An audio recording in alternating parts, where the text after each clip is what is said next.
Bonjour, cette vidéo est intitulée Le passage.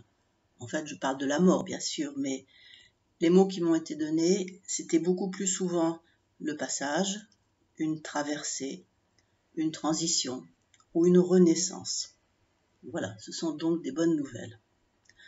Alors, j'ai tant de choses à dire que je ne sais pas par où commencer et de toute façon, en 5 minutes, on ne pourra pas faire le tour de la question. La bonne nouvelle, c'est que les défunts, ils sont bien vivants.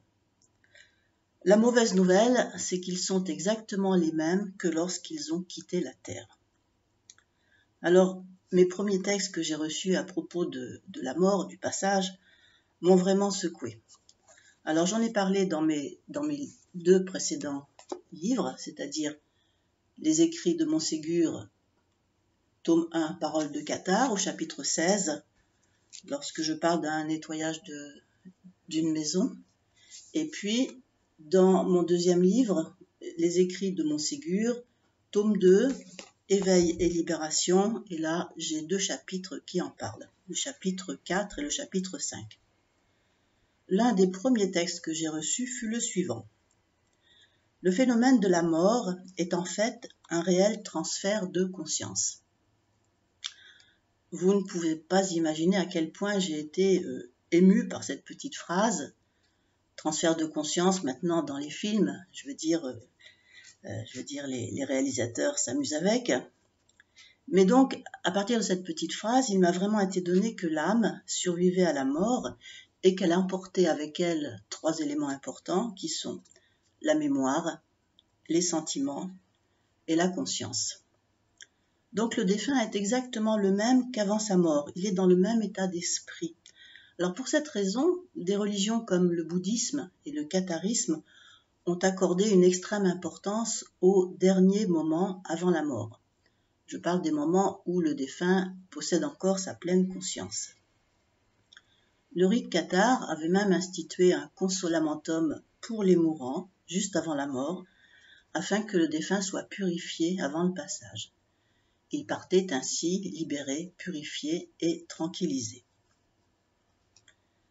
Un texte. Les anges sourient et accueillent ceux qui partent après une vie bienheureuse. Ils reçoivent une documentation nouvelle à propos de leur lieu de vie.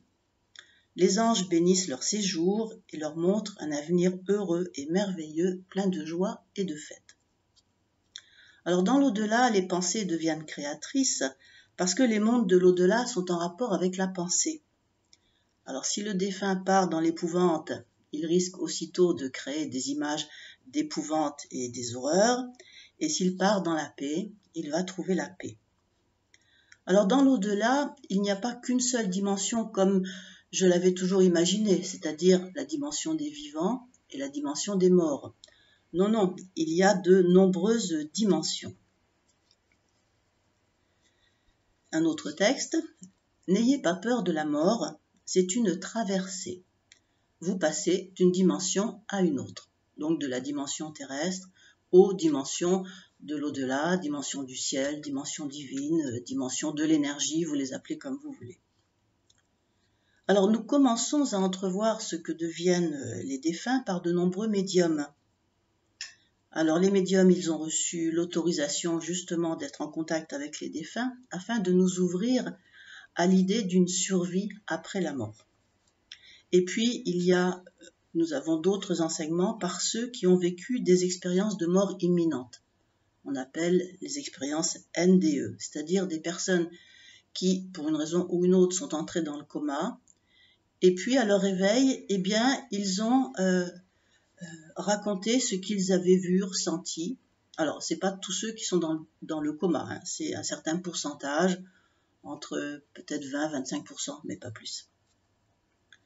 Alors les étapes pour ceux qui ont fait cette expérience de mort imminente, la première c'est ce qu'on appelle la décorporation, c'est-à-dire que le corps reste bien sûr sur la table d'opération ou dans la chambre, et puis c'est la conscience qui sort et qui s'élève et qui à ce moment-là peut voir tout ce qui se passe autour de soi. Et puis donc beaucoup ont raconté ce que les chirurgiens avaient fait ou avaient dit, ou ce qui se passait dans la pièce voisine, ou les instruments qui étaient cachés sous la table où le défunt est installé. Donc c'est la décorporation. Après, certains autres ont raconté qu'ils voyaient se défiler à une vitesse inouïe tous les événements de leur vie, mais ils n'étaient pas jugés. Ils comparaient les événements de leur vie à la lumière de l'amour. Ensuite, certains se sont sentis aspirés dans un tunnel. D'autres sont enfin arrivés dans une lumière magnifique, une lumière d'amour, une lumière qui n'éblouit pas. Et là, certains ont rencontré, alors, soit des figures saintes, soit des guides, soit des membres de leur famille décédés avant eux, qui leur ont fait comprendre que leur temps n'était pas fini et qu'ils devaient retourner sur Terre, et ils se sont réveillés dans leur corps. La conséquence de leur expérience, et là c'est valable pour pratiquement tous ceux qui ont fait cette expérience, c'est qu'ils n'ont plus peur de la mort, parce qu'ils savent que justement la mort n'est qu'une traversée. Bon, ils ont peur de la souffrance, c'est autre chose. Et ensuite, ils utilisent le reste de leur vie à faire du bien. Ils ont compris que seul l'amour était important, qu'ils seraient jugés, enfin c'est pas jugés, mais que leur vie serait analysée par eux-mêmes à la lumière de l'amour. Lorsque l'être humain décède, il est accompagné par des guides de lumière. Le problème, c'est que parfois il ne les voit pas, ou n'en a pas conscience, parce qu'il est fermé à la lumière, ou parce que son cœur est dans les ténèbres et que c'est son choix. Alors là, vous pouvez faire appel à l'archange Azraël. Je ne connaissais pas, je l'ai découvert par les textes. Voici donc l'un des messages. Azraël est un ami qui se rend auprès des endeuillés. Il les réconforte dès qu'ils l'appellent. Il assiste les disparus qui traversent et ceux qui sont en deuil d'un être cher. Il aide ceux qui traversent dans l'au-delà à invoquer Dieu.